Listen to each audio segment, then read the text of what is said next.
బోరబండ ప్రచార సభలో ఎమ్మెల్యే నాయని రాజేందర్ రెడ్డి వ్యాఖ్యలు. వరంగల్ వెస్ట్ ఎమ్మెల్యే నాయని రాజేందర్ రెడ్డి బోరబండ ప్రాంతంలో ప్రచార కార్యక్రమంలో పాల్గొన్నారు. ఈ సందర్భంగా ఆయన మాట్లాడుతూ, ప్రజలు ఇప్పుడు ఎంతో అవగాహన కలిగిన వారు, ఎవరు నిజంగా సేవ చేస్తున్నారు, ఎవరు మాయమాటలు చెబుతున్నారు అన్నది గుర్తించగలుగుతున్నారని పేర్కొన్నారు.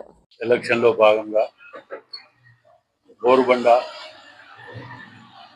డివిజన్లో మాజీ డిప్యూటీ మేయర్ బాబాయ్ గారు, వారి యొక్క సతీమణి గారు, అదేవిధంగా వరంగల్ నుంచి మాతో పాటు ఇన్ఛార్జ్ వచ్చినటువంటి బోడ డిన్నా గారు, ఉద్యమకారు,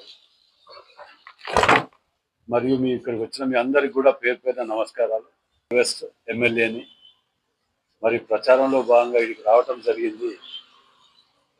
ఈ ప్రచారంలో మేము గమనించిన కాడికి, మేము చూసిన కాడికి నిజంగా కూడా ఇంకా ఈ బీఆర్ఎస్ నాయకులు కేటీఆర్ గారు కానివ్వండి, ఇతర నాయకులు కానివ్వండి, వారు మాట్లాడే పద్ధతులు చూస్తే ఇంకా కూడా బుద్ధి రాకుండా గూండాలని, రౌడీలని, అసలు మీరు పెంచి పోషించి వైట్ కాలర్ క్రిమినల్స్ ని తయారు చేసిందే కోట్ల రూపాయలు ఉద్యమాల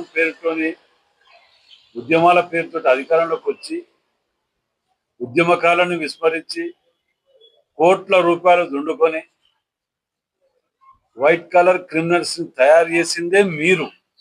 అసలు గూండాలు, రౌడీలు అంటే ఉన్నది అని అంటే అది టిఆర్ఎస్ పార్టీ ఎంబటి ఉన్నారు. ఇవాళ నవీన్ గారు, మా నాయకుడు, ఇవాళ ఇక్కడి నుంచి నిల్చున్నటువంటి నవీన్ గారు, వారు ఎప్పటికేలో గెలిచినా ఓడినా పార్టీని పట్టుకోనో లేకపోతే ప్రజాసేవని విస్మరించకుండా ప్రజల మధ్యలో వండుకుంటూ చావులకు, పెళ్లిలకు ఎక్కడికి తిరిగి ప్రజలలో ఇదిగా పొందిన వ్యక్తి నవీన్ గారు. ఆయన ఎంబడి పట్టుకొని ఆయన ఇది ఉన్నారు, వాళ్ళు అది ఉన్నారు, గుండాలు ఉన్నారు, రౌడీ మాట్లాడుతుంటే దొంగ అన్నట్టు ఉన్నది. మీకు ఇక్కడ కూడా ఇట్లా అంటే పార్లమెంట్ ఎలక్షన్ లో డిపాజిట్ రాలే, ఒక్క సీటు గెలవలేదు, మీరు ప్రజలను పట్టుకొని మాట్లాడుతుంటే ఇవాళ మేము ఇక్కడ ఉదాహరణకు ఇదే చూద్దాం. బోరబండ డివిజన్ లోనే ప్రతి ఇంటికి సన్న బియ్యం వచ్చినాయి, కరెంట్ వస్తున్నది, 200 రూపాయలు ప్రాపర్ కరెంట్ యూజ్ చేసుకుంటున్నారు, మహిళలు బస్సు ఫ్రీ ఉపయోగించుకుంటున్నారు. ఇవాళ ఎన్నడూ అభివృద్ధి చేయనంత విధంగా ఇవాళ రోడ్లు, డ్రైనేజీలు ప్రతిదీ అభివృద్ధి చెందుతుంది ఇక్కడ. దాన్ని వదిలిపెట్టి, అభివృద్ధి అనేది వదిలిపెట్టి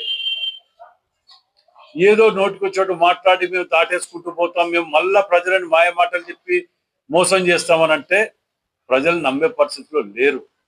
ఇవాళ బోరబండ ప్రజలు కూడా చాలా తెలివిగల వాళ్ళు. ఎవరు ఏం చేస్తున్నారు, ఏం చేస్తలేరు, ఎవరు